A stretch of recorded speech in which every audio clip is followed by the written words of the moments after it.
بنی اسرائیل میں دو بھائی تھے جن میں ایک مسلمان تھا اور دوسرا کافر۔ عورتیں دونوں دریا کی شکاری۔ کافر بت کو سجدہ کرتا تھا، مگر جب مچھلیوں کے لیے جال دریا میں ڈالتا تو اس قدر مچھلیاں اس میں آ جاتی تھیں کہ اس کو کھینچنا مشکل ہو جاتا۔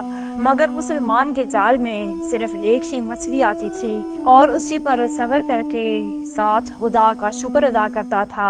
اتفاقاً ایک روز اس مسلمان کی بیوی اپنے مکان کی چھت پر گئی تو اس کی نظر کافر کی بیوی پر پڑی جو زیور اور بہترین لباس سے آراستہ تھی۔ یہ دیکھ کر مسلمان کی بیوی کے دل میں وسوسہ پیدا ہوا کہ کاش میں بھی ایسی ہی ہوتی۔ تو کافر کی بیوی بولی، تو اپنے شوہر کو آمادہ کر لے، وہ بھی میرے شوہر کے معبود یعنی بت کی عبادت کیا کرے تاکہ تو بھی میری طرح مالدار ہو جائے۔ یہ سن کر مسلمان بھائی کی بیوی کچھ غم زدہ سی ہو کر نیچے آئی، اور جب اس کا شوہر گھر آیا تو اس نے بیوی کا حال متغیر دیکھ کر دریافت کیا کہ آخر کیا بات ہے جس سے تو اس قدر غمزدہ معلوم ہوتی ہے۔ تو وہ کہنے لگی، بس میاں، یا تو تم مجھے طلاق دے دو یا اپنے بھائی کے معبود کی پرستش اختیار کر لو۔ یہ سن کر اس کے شوہر نے کہا کہ خدا کی بندی، تو خدا سے نہیں ڈرتی؟ ایمان کی دولت کے بعد یہ کفر کی باتیں کرتی ہے۔ تو وہ عورت بولی، بس مجھ سے اب زیادہ باتیں نہ بتاؤ، میں ننگی بھوکی نہیں رہ سکتی، جبکہ دوسری عورتوں اور خصوصاً تیرے بھائی کی بیوی کو میں دیکھ رہی ہوں کہ وہ زیورات اور عمدہ عمدہ لباس سے آراستہ رہتی ہے۔ جب اس مرد مومن نے دیکھا کہ عورت تریاحٹ پر اتر آئی ہے اور اس کا اصرار حد سے بڑھ چکا ہے تو اس نے عورت کو تسلی دی، کہا، اچھا، گھبرانے کی ضرورت نہیں ہے، میں کل سے کاریگروں اور مزدوروں میں جا کر محنت کر کے تجھے روزانہ 2 درہم دیتا رہوں گا، تو اس سے اپنی حالت درست کر لینا۔ یہ سن کر عورت کو کچھ تسکین حاصل ہوئی اور سویرے ہی وہ مرد مومن مزدوری کی تلاش میں نکلا، لیکن کہیں اسے مزدوری نہیں ملی۔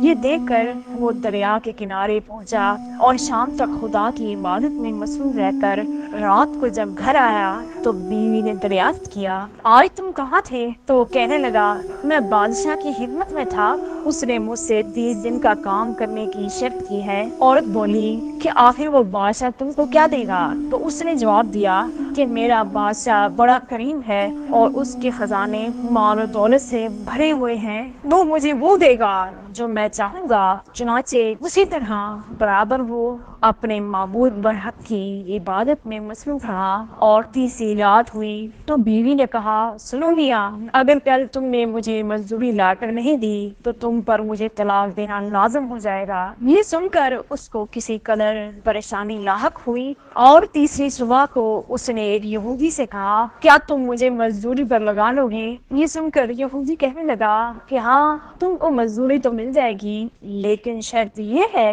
کہ میرے پاس تمہارے کھانے پینے کا کوئی انتظام نہ ہوگا۔ چنانچہ وہ مرد مومن روزہ کی نیت کر کے یہودی کے ساتھ ہو لیا اور حق تعالیٰ کے حکم سے اللہ کا نیک بندہ 29 اشرفیاں ایک نورانی طباق میں لے کر اس کی بیوی کے پاس پہنچا اور کہنے لگا، میں بادشاہ کا قاصد ہوں، اسی نے یہ اشرفیاں لے کر مجھ کو تیرے پاس بھیجا ہے اور فرمایا ہے کہ تیرا شوہر ہمارے کام میں تھا، ہم نے اس کو نہ چھوڑا یہاں تک کہ اسی نے ہم کو چھوڑ دیا اور یہودی کے پاس چلا گیا۔ اگر وہ ہمارا کام کرتا تو ہم اس کو اور زیادہ اجرت دیتے، بس یہ ایک اشرفی کی کمی اس وجہ سے ہوئی ہے۔ چنانچہ وہ عورت ان میں سے ایک اشرفی لے کر بازار گئی جس پر کلمہ شہادت لکھا ہوا تھا۔ صراف نے 1000 درہم اس کی قیمت عورت کے حوالے کر دی، اور جب شام کو مرد مومن گھر واپس آیا تو عورت نے اس سے دریافت کیا،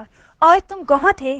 اس نے جواب دیا کہ آج میں ایک یہودی کے کام پر گیا ہوا تھا۔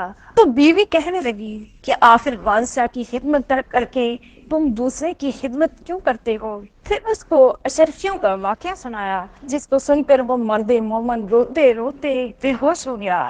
اور جب اس کو ہوش آیا تو بیوی سے کہنے لگا، افسوس کہ میں نے بادشاہ دو جہاں کی خدمت کا حق اپنے اوپر لازم نہ کیا۔ اس کے بعد اس شخص نے عورت کو چھوڑ دیا اور پہاڑوں پر چلا گیا، جہاں خدا کی عبادت ہی میں مصروف رہ کر اس کا انتقال ہو گیا۔